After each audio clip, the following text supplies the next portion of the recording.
네, 오늘 말씀은 이 노래가 그들 앞에 증인이 되리라. 이 노래가 그들 앞에 증인이 되리라. 라는 말씀으로 함께 은혜 받기를 소망합니다. 오늘 말씀에 보면 그 영적인 저 이면에 이스라엘 백성들의 그 마음을 하나님이 아시고 미리 방책을 알려두신 이 장면이 나와요. 그래서 우리가 이를 보면서 우리에게 말씀하시고자 하나님의 메시지가 뭔가 잘 분별하시고 그걸 아멘으로 받고 또 결단하는 저희들 되기를 소망합니다. 자, 14절 한번 보시죠. 14절 같이 읽겠습니다. 시작. 여호와께서 모세에게 이르시되 네가 죽을 기한이 가까웠으니 여호수아를 불러서 함께 회막으로 나오라. 내가 그에게 명령을 내리리라.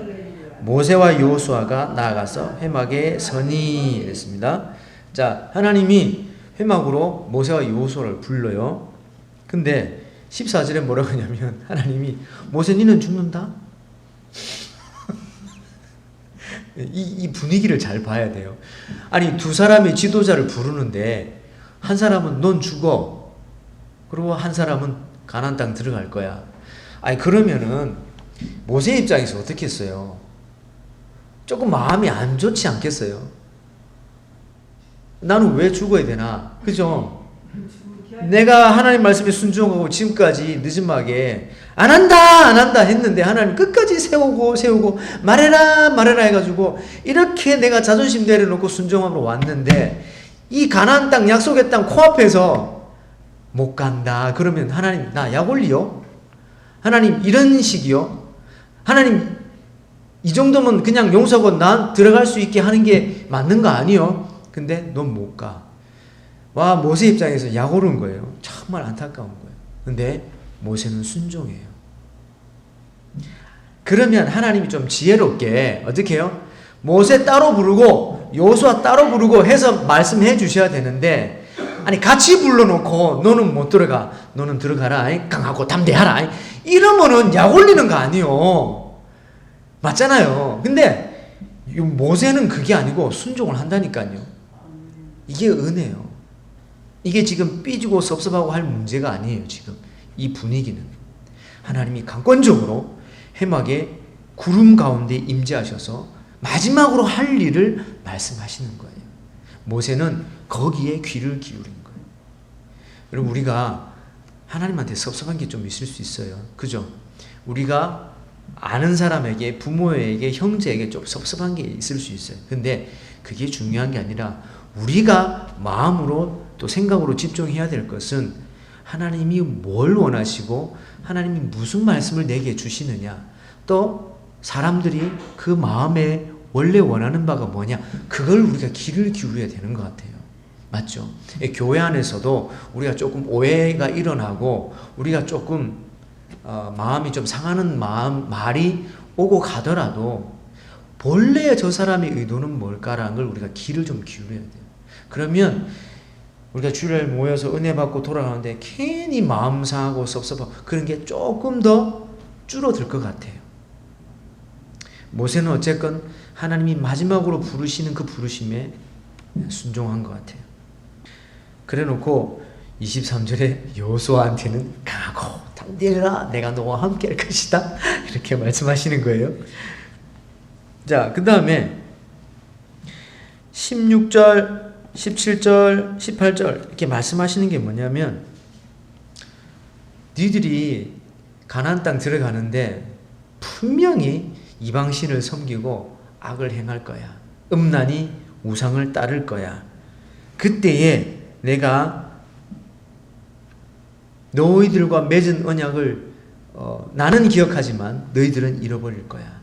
그래서 허다한 재앙과 환란이 그들에게 임할 건데 백성들에게 임할 건데 그 다음이 중요합니다. 그때에 니들이 말하기를 17절 뒷부분에 이 재앙이 우리에게 내림은 우리 하나님이 우리 가운데에 계시지 않은 까닭이 아니냐 할 것이라. 와, 굉장히 무서운 말씀입니다. 하나님이 이 백성들의 마음을 잘 아시고 분명히 하나님이 약속의 땅으로 인도하여 들이셨는데 우리가 약속의 땅 들어와서 정착했는데 왜 이 재앙이 우리에게 임하냐? 이거는 분명히 하나님이 우리와 함께하지 않는 거야. 하나님이 당신의 약속을 저버린 거야. 무슨 말이에요?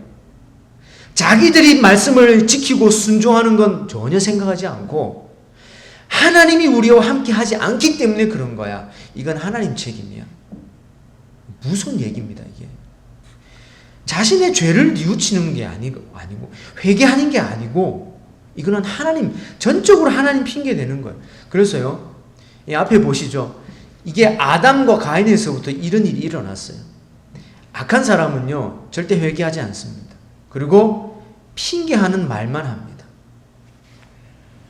사람과 사람 관계에서도 그렇습니다.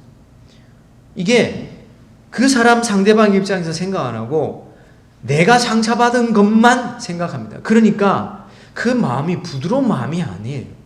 주일날 와서 예배 드리는데 은혜 받았다 그래요. 근데 끝나고 교제하는데 서로 얘기하다가 상처받았대. 그러고 식사도 안 하고 그냥 쌩 하고 가버려요. 근데 그 마음이 은혜 받은 마음이에요? 안 받은 마음이에요? 전혀 안 받은 마음이에요.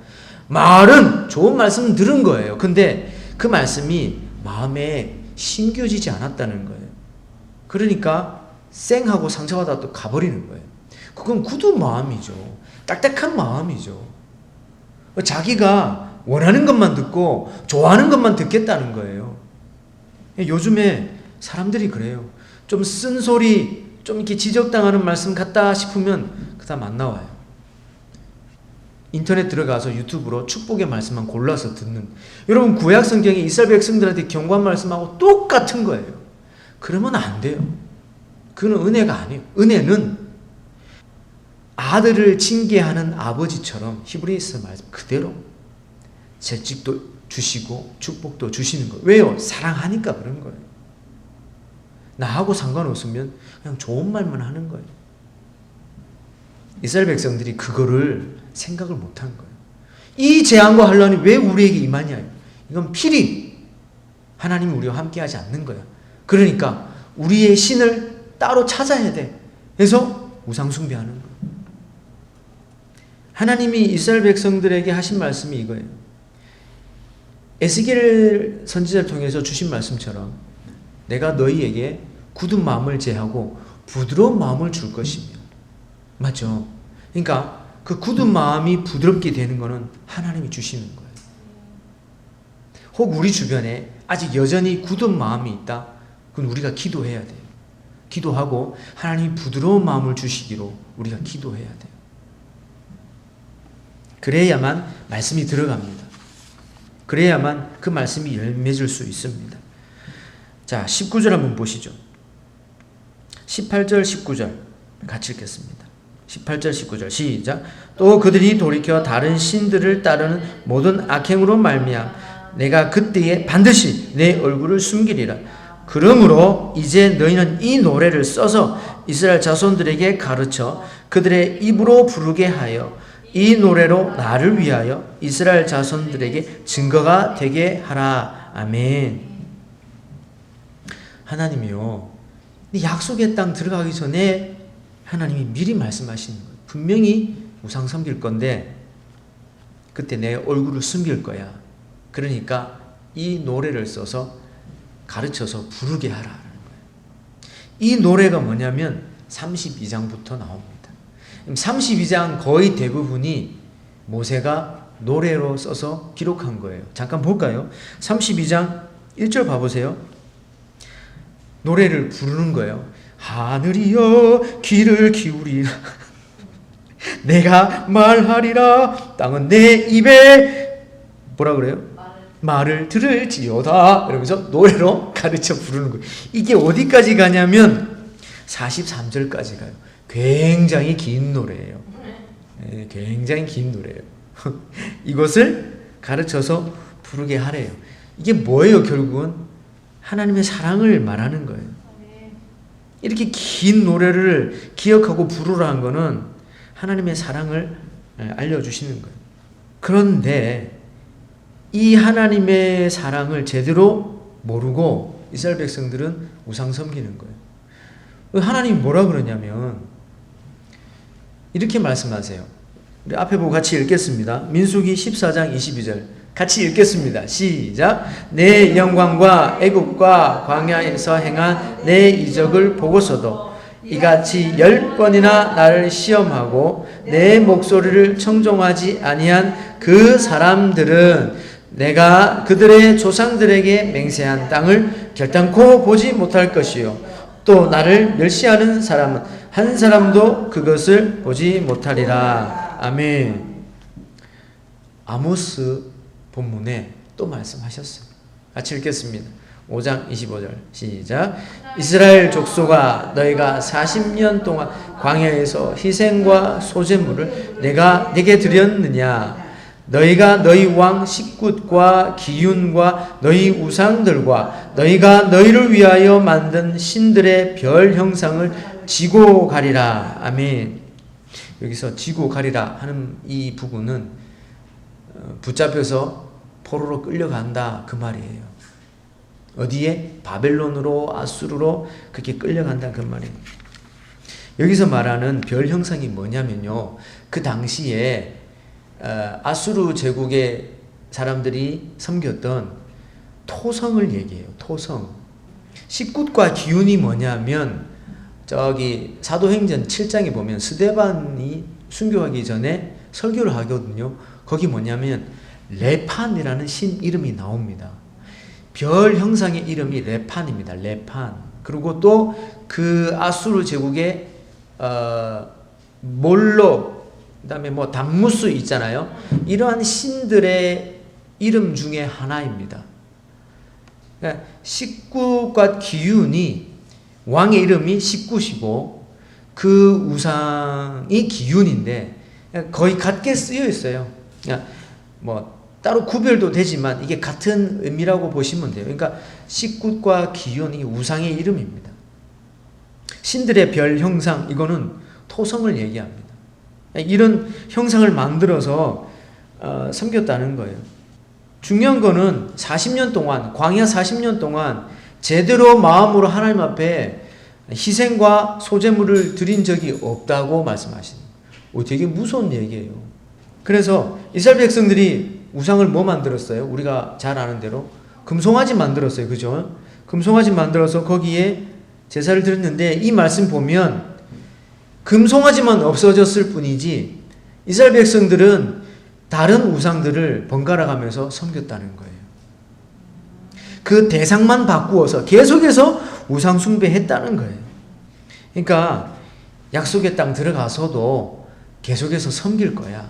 그러니까 이 백성들이 하나님 핑계 대지 못하도록 이 노래를 기록하고 가르쳐서 부르게 하라라고 말씀하신 거예요. 제가 묵상하다가 갑자기 출애굽한 이스라엘 백성들의 인구 숫자가 생각이 났어요. 출애굽할 때 이스라엘 백성들이 몇 명이었어요? 20세부터 60세까지 전쟁에 나갈 수 있는 남자들만 60만 명이에요. 성경에 나오잖아요. 그거는 정확하게 나와요. 그러니까 거기에 딸린 식구들 보면 얼마라고 우리가 추정하냐면 200만 이상이에요. 200만 이상. 모세 포함해서 출애굽 한 세대 중에 가나안 땅 들어간 인원은 몇 명? 성경이 정확하게 나와 있어요. 숫자가. 이집트에서 출애굽 한 세대 중에 가나안 땅 들어간 사람 몇 명? 2명. 누구? 여기서 하래. 네. 갈렙밖에 없어. 네. 후손이 들어가. 그렇죠. 나머지는 후손들이에요. 자, 그러면 이걸 백분율로 따지면 100만 분의 1입니다. 맞죠? 200만 명 중에 2명이니까 100만 명이면 1명 들어간 거예요. 자, 100분율로 따지면 70억 중에 100만 분의 1입니다. 100만 분의 1가 공 6개예요. 띄면은 몇 명이냐면 7천만 명입니다. 자, 전 세계 70억 중에 7천만 명만 구원받습니다. 이 숫자로 따지면 누가복음 18장에 내가 다시 올 때에 이 땅에서 믿음을 보겠느냐라고 말씀하시죠. 좁은 길로 들어가는 구원받는 사람이 그만큼 적다는 거예요. 지금 이런 현상들이 나타나고 있어요. 그죠? 우리의 예배 자리에 와야 할 사람이 점점 없어지는 거예요. 말씀 같이 읽겠습니다. 베드로후서 3장 3절에서 5절 시작. 먼저 이것을 알진 말세에 조롱하는 자들이 와서 자기의 정욕을 따라 행하며 조롱하여 이르되 주께서 강림하신다는 약속이 어디 있느냐. 조상들이 잔 후로부터 만물이 처음 창조될 때와 같이 그냥 있다 하니 이는 하늘이 옛적부터 있는 것과 땅이 물에서 나와 물로 성립된 것도 하나님의 말씀으로 된 것을 그들이 일부러 잊으려 함이로다. 아멘. 베드로가 이 신명기의 말씀 그대로 똑같은 원리로 얘기하고 있습니다. 이스라엘 백성들이 가나안 땅 들어가서 갑자기 닥치는 재난과 고난을 당하는데 그때 하는 말이 이 재앙이 일어나는 것, 이 환란이 우리에게 닥쳐오는 것은 하나님 우리와 함께하지 않기 때문이야. 그러니까 우리가 우리를 구원한 우상을, 우리의 신들을 찾아서 만들어서 세워야 돼. 자기 발로 우상을 섬기는 이스라엘 백성들하고 똑같은 거예요. 오늘날도 베드로가 얘기한 것처럼 처음에 그 모습 그대로 지금까지 그대로 있는데 하나님이 어디 있다는 거야? 아니 지금 그대로 있는데 예나 지금이나 똑같은데 하나님이 어디 있어? 하나님이 있으면 있다는 증거를 한번 말해봐봐 라고 말하는 거하고 똑같다는 거예요. 그런데 오늘 말씀이 우리가 조금 두렵고 떨림으로 읽어야 될 부분이 뭐냐면 이렇게 말씀하세요. 그때에 내가 내 얼굴을 숨기리라. 18절 말씀.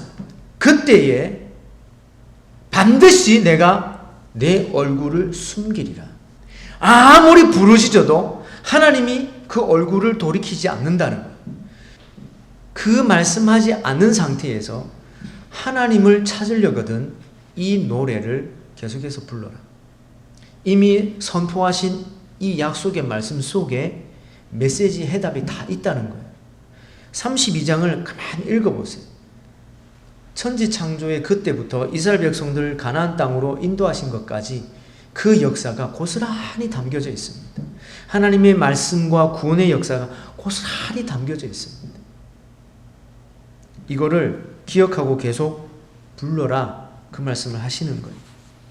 예나 지금이나 하나님의 사람들은요 말씀대로 순종합니다. 근데 그렇지 않고 악한 사람들은 계속 대적하고 그냥 떠납니다. 그래서 우리가 지금 이 말씀을 들으면서 우리가 무엇을 해야 되느냐? 말씀을 묵상하고 외우고 찬송을 부르고 이런 것들을 계속 가르치고 우리가 해야 된다는 거죠. 이 노래 가운데 핵심 구절 한 구절만 우리 보겠습니다. 옛날을 기억하라. 역대의 연대를 생각하라.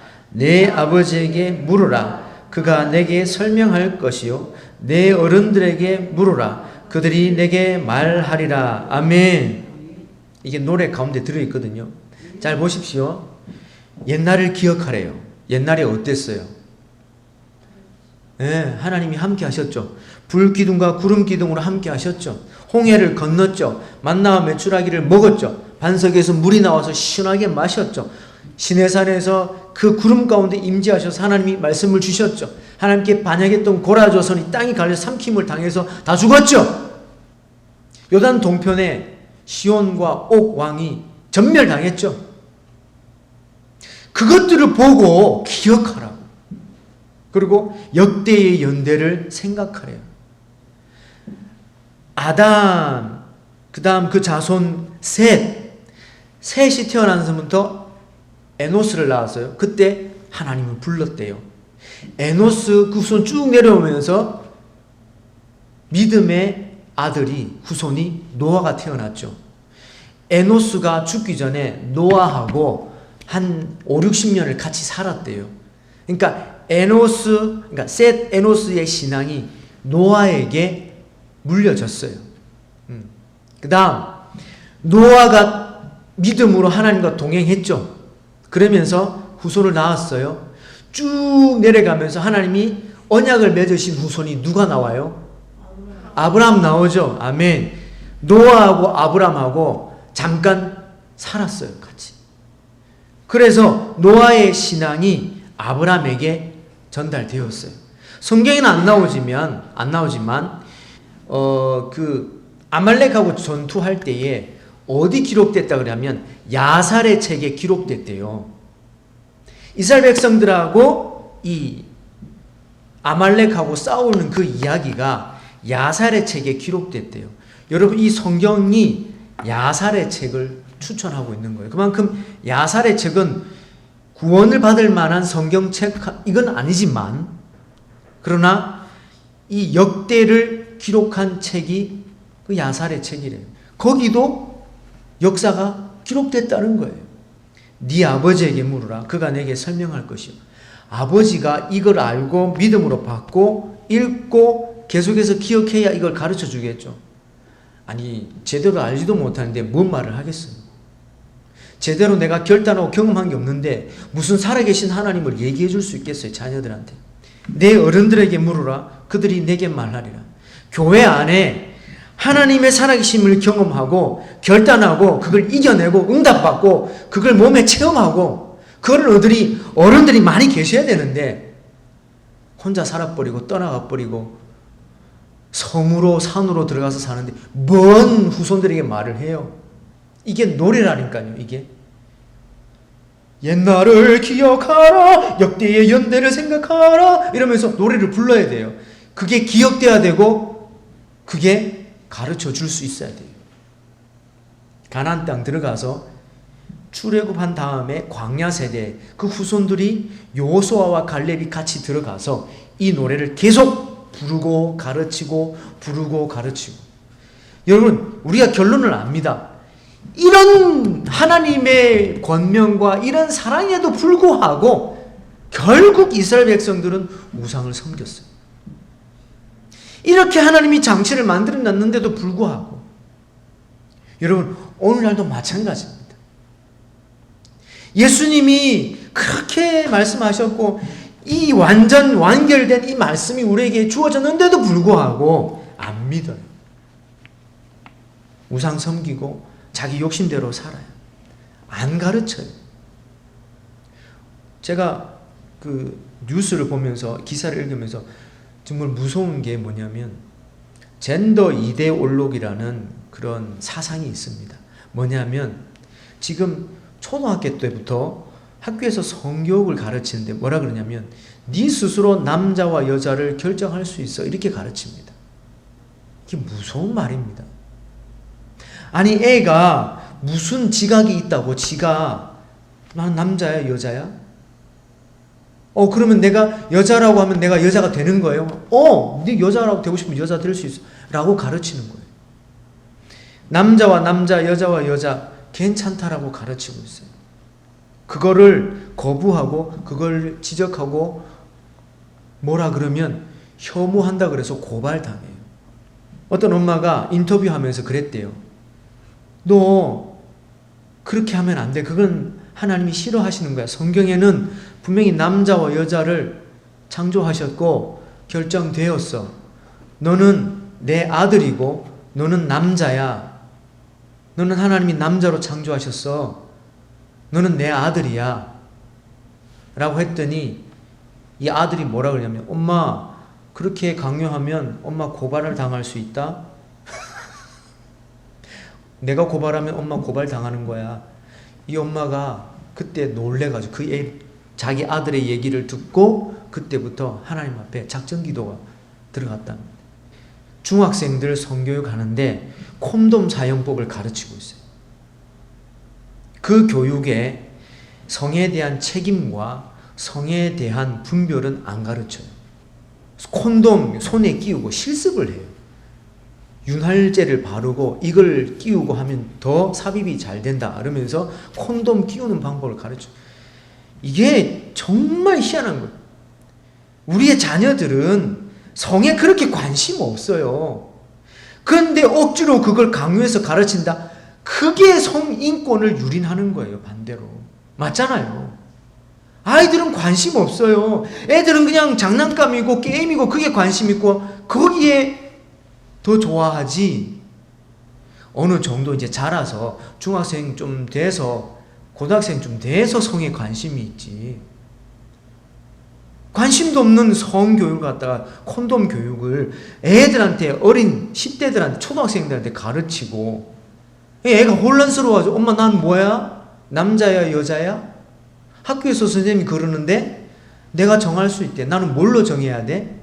아마 우리 저 손주 주환이도 학교 가서 그런 거 배울 거예요. 그럼 우리가 집에서 가르쳐야 돼요. 아니야, 너는 하나님의 존귀한 아들이야. 너는 하나님이 너무 이쁘게 창조하신 딸이야. 이렇게 가르쳐야죠. 그러면 이걸 안 가르치면 교회에서 뭐라고 해야 되냐면 너는 하나님이 축복하시는 사람이야. 사람 1, 사람 2 이렇게 되는 거예요. 남자, 여자 이렇게 말 못해요. 엄마, 아빠 말 못해요. 부모 1, 부모 2 이렇게 얘기해요. 그러니까 우리가 이걸 알고 정말 말씀을 잘 배우고 외우고 가르쳐야 돼요. 오늘 말씀하신 것처럼 이 노래를 써서 부르고 가르치래요. 기록하고 가르치고 부르래요. 이 노래가 그들 앞에 증인이 되리라 라고 말씀하시는 거예요. 사도 바울이 이렇게 얘기해요. 로마서 9장 1절. 내 양심이 성령 안에서 나와 더불어 증언하노니. 그러니까 여러분 우리가 이 말씀에 증인된다는 것은 성령 하나님과 더불어 증인되는 거예요. 교회 출석하고 예배는 드리는데 하나님 말씀, 하나님이 나와 함께 하시고 나는 하나님의 자녀라는 게 이게 경험이 안 되는데 어떻게 가르칠 수 있어요? 똑같이 이론밖에 안 되죠. 증인이 된다는 것은 내가 경험한다는 겁니다. 근데 심지어요, 경험을 했어도 말을 못하는 성도들이 참 많습니다. 왜요? 이렇게 얘기해요. 내가 경험한 건 내가 경험한 거고 내 자녀가 경험하는 건 지가 결정하고 경험하는 거죠. 그렇게 얘기하는 사람 참 많습니다. 착각하고 있는 거예요. 착각을 해요. 애가 얼마나 뭘 알고 경험하겠어요. 가르쳐야 되는 건 가르쳐야 되는 거예요. 책임을 지고 가르치는 거예요. 스스로 판단하고 결정할 때까지. 정말 내 삶 가운데, 우리 인생 가운데 하나님이 얼굴을 돌리시고 숨기신 그러한 암흑기와 같은 그런 시간을 보낼 수도 있어요. 그럼에도 불구하고 우리가 잊지 말아야 될 것은 이 하나님의 사랑이에요. 아, 하나님은 내게 얼굴을 돌리시고 그 얼굴을 숨기신 것과 같은 그런 지금 내 삶일지라도 하나님은 이 말씀을 통해서 이미 다 기록하셨구나. 그러니까 이 말씀을 읽고 돌이키시기를 원하시는구나 라고 깨달아야죠. 어떻게 해요? 예배 자리에 와서. 그래서 우리는 오늘 이 말씀처럼 증인이 되게끔, 이 말씀이 우리에게 증인이 되게끔, 우리가 찬양하는 그 찬양의 고백이 우리에게 증인이 되게끔 부르고 가르치고 부단히 배워야 될 줄 믿습니다.